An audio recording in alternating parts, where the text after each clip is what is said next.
혹시 두 기자님 일본 도쿄역에 가보신 적 있습니까? 가봤죠. 엄청 크잖아요, 그죠? 도쿄역이요. 하루에 열차 출도착 횟수가 약 3,000회, 하루 이용객이 약 140만 명, 지상, 지하, 신칸센 포함해서 총 30개 라인이 있어서 일본 철도의 심장부로 불리는 곳입니다. 이번 특종은요. 수많은 인파로 북적이는 도쿄역에서 발견된 미스터리한 가방에 대한 얘기입니다.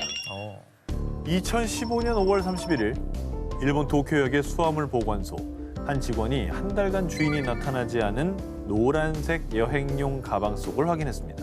그런데 가방 속에 든 것은 다름 아닌 시신이었습니다.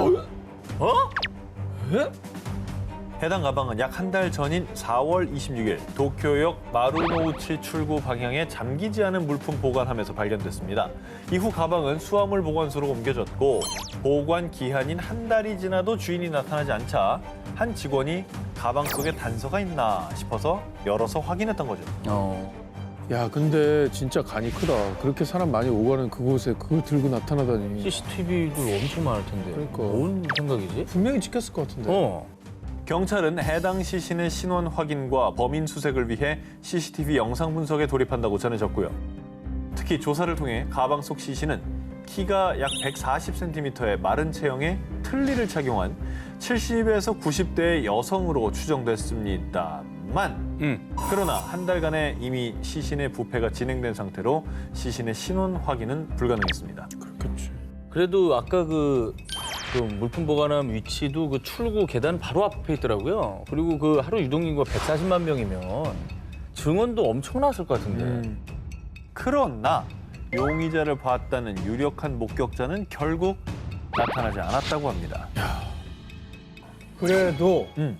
CCTV. 아, 요즘에 CCTV가 발달돼서 진짜 사람이 어디서 어디까지 가는지 다 추적돼 나오더라고요.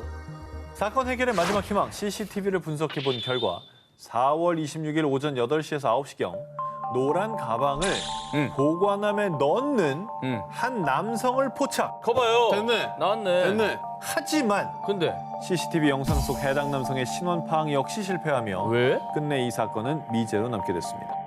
근데 이제 만약에 이게 살인 사건이라면 시신을 찾기 힘든 인적이 드문 산이나 이제 강에 유기하는 게 굉장히 흔한 케이스인데 그런데 대체 왜 누가 저렇게 큰 역 한가운데 있는 물품 보관함에 유기한 걸까요? 이런 의문은 들어요.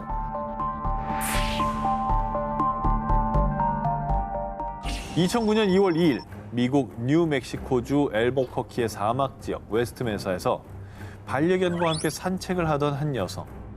그리고 그녀의 눈에 띈 무언가. 그것은 사람의 뼈, 백골이었습니다. 이 백골의 발견은 거대한 연쇄 살인 사건의 전모가 밝혀지는 시작에 불과했습니다. 해당 백골 발굴 작업 도중 무려 19회의 백골이 추가로 발견됐던 겁니다.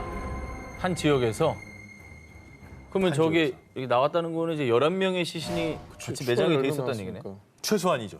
최소한. 와우. 그리고 또 하나의 충격적인 사실. 백골들의 DNA 확인 결과 이 지역에서 발견된 11구의 백골은 2001년에서 2005년 사이에 실종된 여성들이었는데요. 이들의 공통점, 바로 매춘 여성들이었습니다. 그렇게 피해자들의 신원 확보는 했지만 CCTV도 목격자도 없는 상황. 이 사건은 그대로 미궁에 빠질 뻔했는데요. 그러던 중 다행히도 두 남성이 유력 용의자로 지목됐습니다. 첫 번째 용의자 이름 조세프 블레아. 1985년에 발생한 한 매춘부 여성 살인 사건 현장에서 그의 DNA가 발견돼 기소된 이력까지 있었고요. 게다가 그런 여자들은 이 사회 쓰레기일 뿐이야. 그들에 대한 혐오감을 드러냈었다고 합니다. 유력한 용의자로 보이긴 하는데요. 그렇게 본다면 제일 유력하죠. 네네네. 자, 그런데 말입니다. 블레아가 웨스트메사 살인 사건의 범인이라는 결정적 증거가 발견되지 못했고요. 이후에 그는 용의선상에서 벗어나게 됐습니다. 이어서 두 번째 용의자, 이름 로렌조 몬토야. 그 역시 과거 매춘 여성들을 폭행한 혐의로 경찰에 체포된 적이 있어 유력 용의자로 지목됐었던 겁니다. 그러나 몬토야 역시 웨스트메사 살인 사건의 용의자로 기소되지는 못했습니다. 결정적 증거가 안 나왔나 봐요, 이 사람도.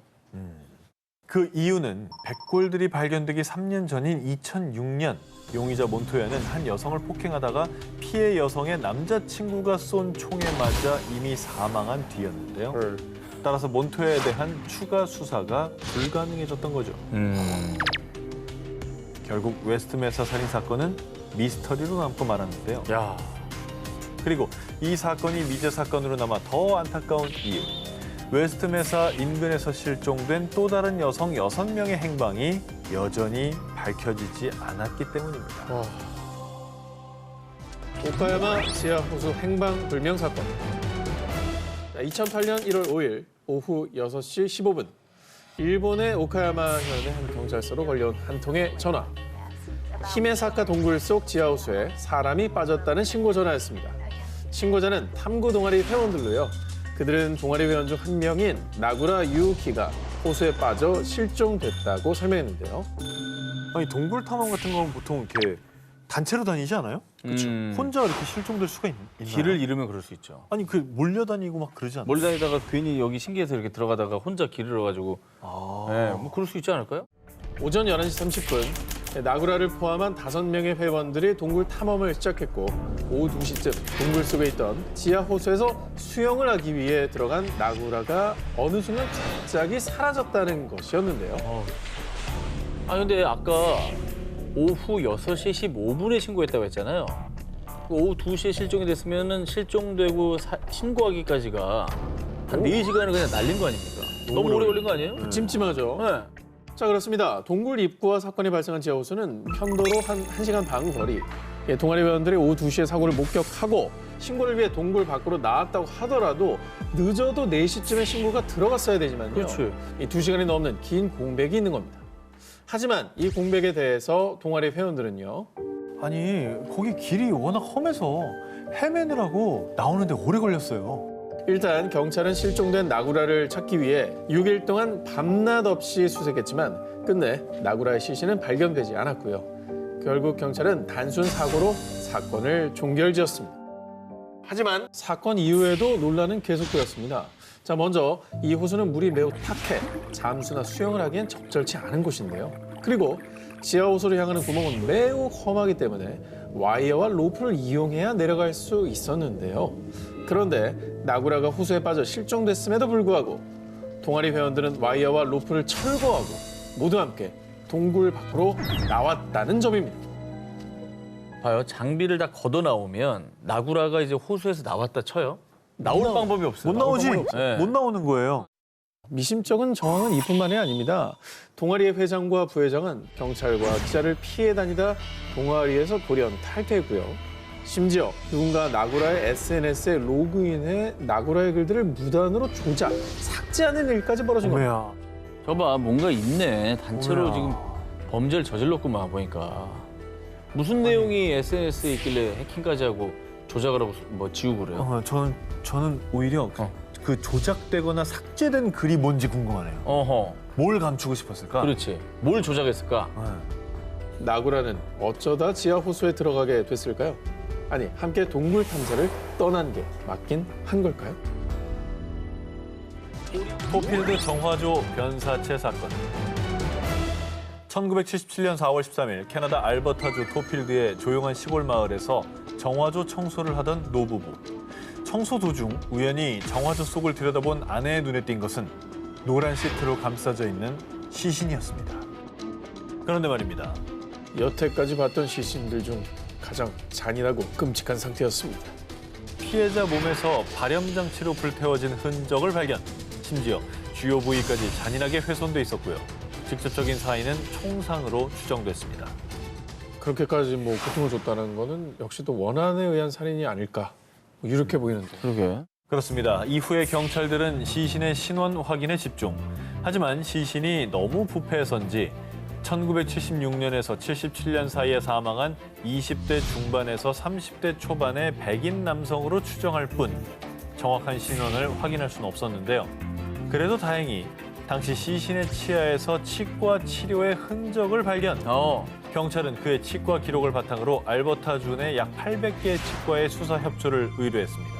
만 그의 치과 기록과 일치하는 기록은 찾을 수 없었습니다. 이후 정화조에서 발견된 시신은 신혼미상의 남성을 지칭하는 샘, 일명 정화조의 샘으로 불리게 됐고요. 그 무엇도 밝혀내지 못한 채 한 무연고 묘지에 매장되고 말았습니다.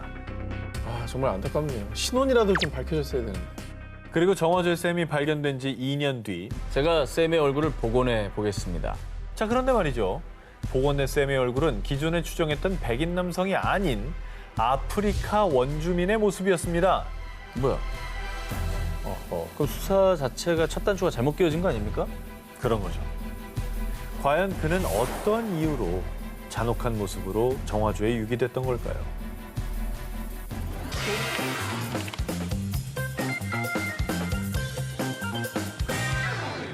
(1990년대) 미국 최고의 아역 스타인 6살 존 베넷 패트 리샤 램지. 램지는 뛰어난 미모와 끼로 수많은 어린이 미인 대회상을 석관, 미 전역에서 큰 사랑을 받았습니다. 그런데 이 사랑스러운 아이에게 정말 끔찍한 비극이 벌어졌습니다. 때는 1996년 12월 25일 크리스마스 파티를 마치고 고요하게 방에서 잠들었던 딸 램지가 다음 날 새벽 감쪽같이 사라진 겁니다. 그리고 부엌쪽 계단에서 발견된 의문의 편지. 딸을 무사히 돌려받고 싶으면 11만 8천 달러를 준비해. 램지를 납치했다는 협박 편지로 다급해진 엄마 패 씨는 은밀히 경찰에 신고, 경찰과 함께 납치범의 연락을 기다렸지만 추가 협박 전화는 없었다고 합니다. 그런데 말입니다. 사건 수사를 위해 램지의 집을 수색하던 경찰을 경악하게 한 것. 바로 이 집의 지하 와인 창고에서 램지의 시신이 발견된 것입니다. 뭐야? 아, 우리 애기 벌써 죽었네. 뭐야? 와, 이미 그렇게 해놓고 이미 죽인 거죠. 돈까지 뜯어내려고 했었던 거예요? 그렇죠. 진짜 파렴치한 놈이다. 그렇게 수사에 혼란을 겪던 중 경찰이 지목한 첫 번째 용의자. 바로 사망한 램지의 가족들이었습니다. 왜 딸을 죽여요? 왜? 가족들이 왜? 가족들에겐 보석 같은 존재 아니었을까요? 왜 그 동기가 없잖아요. 경찰은 범인이 요구한 금액에 주목했습니다. 11만 8천 달러. 아, 저도 저 숫자가 되게 이상하다고 생각했어요. 그렇죠. 이 금액은 놀랍게도 램지의 아빠 존이 연초에 받은 보너스 금액과 정확히 일치했습니다.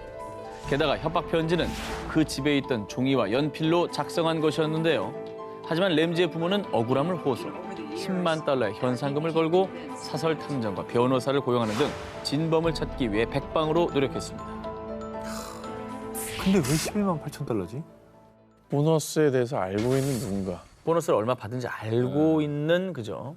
어쨌든 일면식이 충분히 있는. 면식범. 네. 범인을 단정할 명확한 증거가 나오지 않는 상황. 경찰은 램지 집 인근에 거주하는 성범죄자들을 대상으로 수사를 확대. 하지만 모두 뚜렷한 증거가 없어 석방할 수밖에 없었고요. 그렇게 사건은 미궁에 빠지고 말았습니다. 그러던 중 사건 발생 7년 만인 2003년 과학수사기법이 발달하며 램지의 속옷에서 타인의 DNA를 발견. 용의자 160여 명과 일일이 대조했는데요. 결과는 모두 불일치. 가족들은 의심받던 램지의 가족들 역시 범인이 아니었습니다. 그러면 용의선상에 오르지 않았던 완전히 제3의 인물. 그렇죠. 그런 사람이 범인일 거네요. 램지가 사망한 지 10년이 지난 2006년 갑자기 자신이 램지 살인범이라고 주장하는 사람이 나타났습니다. 바로 아동 포르노 범죄로 체포된 존 마크 카였는데요. 난 램지를 사랑했다고요. 그는 의도치 않게 램지를 살해하게 됐다는 충격적인 주장을 했는데요. 하지만 조사 결과 램지의 속옷에서 발견된 DNA와는 불일치. 왜 그랬습니까? 결국 과대망상 환자의 허위 자백으로 결론났습니다. 아니, 피해자도 있고 용의자도 뭐 한둘도 아니었고, 근데 범인은 결국 없고.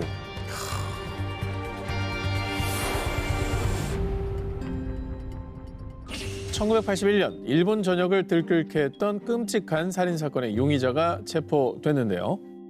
잘 기억이 나지 않지만 정신을 차려보니까 범행 현장에 제가 있었습니다. 제가 범인인 것 같아요. 때는 1982년 6월 27일 일본 오이타현 오이타시 여성 A씨는 집으로 귀가를 했다가 충격적인 장면을 목격했는데요. 바로 함께 동아리 뒤풀이에 참석했다가 먼저 귀가했던 동생 B씨가 부엌에서 하의가 벗겨진 채 쓰러져 있었던 겁니다. 결국 동생 B씨는 사망하고 말았는데요. 자, 신고를 받고 출동한 경찰은 즉시 수사에 돌입. 당시 경찰은 피해자 집에 억지로 침입한 흔적이 없고 크게 다툰 흔적이 없는 것으로 보아 면식범의 소행으로 추측했고요. 그렇게 수사 범위를 좁혀가던 중 한 사람을 유력 용의선상에 올렸습니다. 그는 바로 옆집 남자 쿠스카케였습니다. 피해자 집에서 발견한 채모를 분석한 결과 쿠스카케 채모와 일치했던 건데요. 뭐야? 게다가 피해자 몸에서 발견된 피해 혈액형이 B형이었는데 쿠스카케 역시 B형이었습니다. 근데 침입하는 적이 없었다는 거는 이제 피해자가 평소 알던 사람이니까, 이웃이니까 그냥 문 열어줬다는 얘기 아닙니까? 저항의 흔적이 없을 수밖에 없죠. 그렇죠. 자, 경찰은 이 같은 증거를 바탕으로 1982년 1월 쿠스카케를 살인 혐의로 체포, 그를 추궁한 결과 자신이 피해자를 살해했다는 자백을 받아낸 겁니다. 그렇게 사건이 종결되나 싶었는데 사건은 뜻밖의 반전을 맞이합니다. 아, 경찰이 저한테 약물을 먹이고 신문했어요. 쿠스카케가 과거 정신병력이 있었다는 이유로 경찰은 최면성 약물을 투여하고 신문을 진행했던 겁니다. 야, 그러면 저거는 증거로 채택이 안 될 텐데. 그 억지 자백을 이끌어냈다는 얘기네, 경찰이. 네. 그렇습니다. 일 편하게 하려고 그랬던 거야. 그 저 자백 자체가 진실인지 아닌지도 알 수 없는 거고. 증거 능력이 없는 거죠. 증거가 없죠. 쿠스카케 변호사는 그의 자백을 무효화해야 한다고 맞섰지만 1989년 3월 1심에서 쿠스카케는 무기징역을 선고받았습니다. 뭐야? 이에 쿠스카케는 즉각 항소, 기나긴 법정 싸움을 이어갔습니다. 그런데 재판이 진행되는 사이 이 사건의 결정적인 단서가 발견됐습니다. 현장에서 추가로 약 15.6cm 길이의 타인의 머리카락이 발견된 건데요. 하지만 사건 당시 쿠스카케의 가장 긴 머리카락의 길이는 약 7cm. 게다가 채모를 감정한 결과 채모 주인은 O형으로 밝혀집니다. 일단 이건 무조건 범인이 아닌 건데. 아니죠. 억울하게 누명을 썼다는 얘기네요. 그 쿠스카케가 아니면 누가 범인이라는 거죠? 누구지? 결국 법원은 1995년 6월 1심 판결을 뒤집고 쿠스카케에게 무죄를 선고. 그는 누명을 벗을 수 있었습니다. 하지만 피해자를 살해한 진범은 끝내 밝혀내지 못했습니다.